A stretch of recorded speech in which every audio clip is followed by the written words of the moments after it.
Hello. ഇന്ന് അർഹം ബേബിയുടെ first train ട്രിപ്പാണ് കേട്ടോ. അപ്പോൾ നമ്മൾ പാലക്കാട് നിന്ന് എറണാകുളത്തേക്ക് പോവുകയാണ്. ഇവൻ ആദ്യമായിട്ടാണ് റെയിൽവേ സ്റ്റേഷനൊക്കെ കാണുന്നത്. ഈ 2 വയസ്സിനടക്കം നമ്മൾ ട്രെയിനിൽ അങ്ങനെ പോയിട്ടില്ല. അങ്ങനെ സ്റ്റേഷനിലെത്തി ലിഫ്റ്റിൽ കയറിയപ്പോൾ പെട്ടെന്ന് കറണ്ട് പോയി. ഒരു 2 സെക്കൻഡ് ഞങ്ങളൊന്ന് പേടിച്ചിട്ടോ. കാരണം ഞാനും അങ്ങനെ ട്രെയിനിൽ കയറിയിട്ട് ഒരു 5 years ആയിട്ടാണ്. പിന്നെ അങ്ങനെ ഞങ്ങൾ ട്രെയിൻ എത്തി. അപ്പോഴൊന്നും ആൾ ഓക്കെയാണ്, കരഞ്ഞൊന്നുമില്ല. പക്ഷേ ട്രെയിനിൽ കയറിയതും ആൾ കരയാൻ തുടങ്ങി. ഞങ്ങൾ സീൻ കോൺട്രി ആയെന്ന് പറയാമല്ലോ. പിന്നെ ഇക്ക വേഗം പോയി അവൻ്റെ ലോലിപോപ്പ് വാങ്ങിച്ചു. കരച്ചിൽ വന്നാൽ ഞങ്ങൾ ലോലിപോപ്പ് കൊടുത്താണ് കരച്ചിൽ നിർത്തുക. അത് കണ്ടതോടും ആൾക്ക് പകുതി സമാധാനമായി. പിന്നെ അങ്ങനെ ഞങ്ങളങ്ങനെ സെറ്റായി. എറണാകുളത്ത് നിന്ന് പാലക്കാട് നിന്ന് എറണാകുളത്തേക്ക് പോകാൻ റോഡാണെങ്കിൽ ബൈ റോഡ് ഒരു 2.5 hours മതി. പക്ഷെ ഇപ്പം നല്ല ബ്ലോക്കും കാര്യങ്ങളായതുകൊണ്ട് നമ്മൾ ട്രെയിൻ ചൂസ് ചെയ്തത്. ഇപ്പോൾ 2 മണിക്കൂറിനുള്ളിൽ എത്തി കേട്ടോ ഈ ട്രെയിനിൽ. 2.25 മണിക്കൂറിനുള്ളിൽ എത്തി. പിന്നെ ആൾ ഓക്കെ ആയിട്ടോ, ആൾ കരഞ്ഞൊന്നുമില്ല. പിന്നെ അവനിങ്ങനെ ഓരോ കാഴ്ചകൾ കണ്ട് ഇരുന്നു. ഇവനെക്കാട്ടിയും കൂടുതൽ എൻജോയ് ചെയ്തത് ഞാനായിരിക്കും കേട്ടോ. ഞാനും കയറിയിട്ട് ഏകദേശം ഒരു 4 years ട്രെയിനിൽ. നല്ല രസമുണ്ട് കേട്ടോ, പച്ചപ്പും കാര്യങ്ങളൊക്കെ. പക്ഷെ ബൈ റോഡാകുമ്പോൾ നമുക്ക് ഇങ്ങനത്തെ പച്ചപ്പൊന്നും കാണാൻ കിട്ടില്ല. ട്രെയിനിലാവുമ്പോൾ നമുക്ക് കുറേ അതും ഇതൊക്കെ കാണാൻ പറ്റും. അങ്ങനെ പിന്നെ അവൻ അത് വലിച്ചിട്ട് ഇത് വലിച്ചിട്ട് രസമായിരുന്നു കേട്ടോ.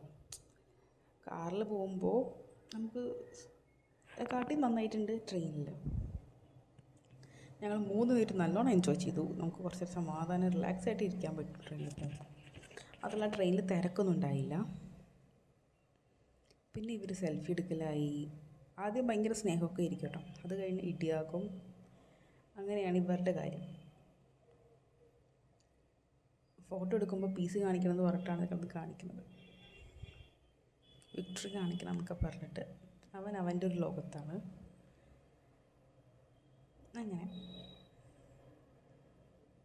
ഇവിടെ ഇരിക്കുമ്പോൾ അവിടെ ഇരിക്കണം തോന്നും, അവിടെ ഇരിക്കുമ്പോൾ ഇവിടെ ഇരിക്കണം എന്ന് തോന്നും. അങ്ങനെയൊക്കെയാണ് അവൻ്റെ ഓരോരോ കാര്യം.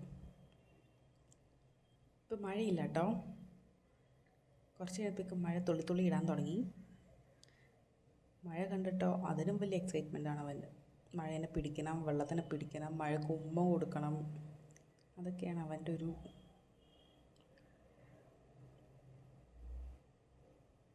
ഓരോ വാട്ടർ ഡ്രോപ്സും അവൻ്റെ ഇങ്ങനെ പിടിക്കാൻ കിട്ടണം. അത് പിടിക്കാൻ കിട്ടാതെ തന്നെ ദേഷ്യം കാണിക്കൽ. പിന്നെ ഉറങ്ങിക്കിടക്കുന്ന ചേച്ചീനെ പോയി വിളിച്ചെണീപ്പിക്കൽ. അതൊക്കെയാണ് അവൻ്റെ ഹോബി. പിന്നെ വേറെ ട്രെയിൻ പോകുമ്പോൾ അതിനെ നോക്കൽ. പിന്നെ ഇവർ രണ്ടുപേരും ഓരോന്ന് പഠിക്കാൻ തുടങ്ങി കേട്ടോ. ഷേക്ക് ഹാൻഡ് കൊടുക്കുന്നത്, ഹൈഫൈവ് കൊടുക്കുന്നത്, അതൊക്കെ ഇങ്ങനെ ഓരോന്ന് ഇത് നോക്ക്. നല്ല രസമുണ്ട് പോയി കാണിക്കുന്നത് കാണാനായിട്ട്. ഇക്ക ഓരോന്നും പഠിപ്പിച്ചു കൊടുക്കും, അവൻ അതേമാതിരി ചെയ്യും. ഒരു സ്ഥലത്ത് അടുങ്ങിയിരിക്കില്ല, എന്തോ തിരക്കില്ലാത്തത് ഭയങ്കര ഒരു ഇതായിട്ടോ. അതുകൊണ്ട് എന്താ അവൻ്റെ ഓടി നടന്ന് അവിടെ കിടന്ന് ഇവിടെ കിടന്ന്. പിന്നെ സ്നാക്സ് വന്നു, പിന്നെ അത് വാങ്ങിച്ചു. എനിക്ക് ചീത്ത പറഞ്ഞു കഴിഞ്ഞാൽ അവന് കോമഡി ആയിട്ടാണ് തോന്നുന്നത്. പിന്നെ കുറച്ച് നേരം ഒറ്റയ്ക്ക് പോയിരിക്കട്ടെ എന്ന് പറഞ്ഞാൽ അവൻ ഒറ്റയ്ക്ക് പോയിരുന്നു. പിന്നെ കുറച്ച് നേരം കിടന്നു, ഇരുന്നു, ഇടി പിടിച്ചു.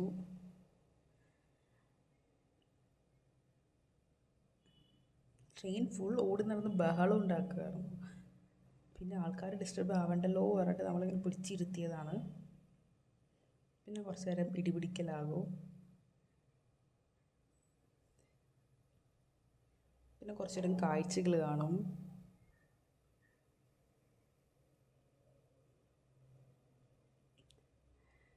നമ്മൾ ആദ്യം ട്രെയിനിൽ കോഴിക്കോട് പോകണമെന്ന് പറഞ്ഞിട്ടാണ് ഇരുന്നത്. പക്ഷേ അതിന് മുമ്പ് നമുക്ക് എറണാകുളം പോകേണ്ടി വന്നു, ഒരു ആവശ്യം പോകേണ്ടി വന്നു.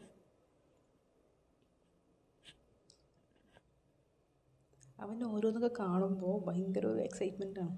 പശുവിനെയൊക്കെ കാണുമ്പോൾ എന്താ ഇവിടെ പശു എന്നൊക്കെയാണ് അവൻ നോക്കുന്നത്.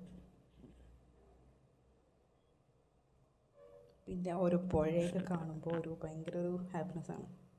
വെള്ളം കണ്ട് വെള്ളം വെള്ളം എന്ന് പറഞ്ഞാൽ നമ്മളവിടെ പറയും. ഇവനെക്കാട്ടിയും കൂടുതൽ എക്സൈറ്റ്മെൻറ്റ് എനിക്കാണ്.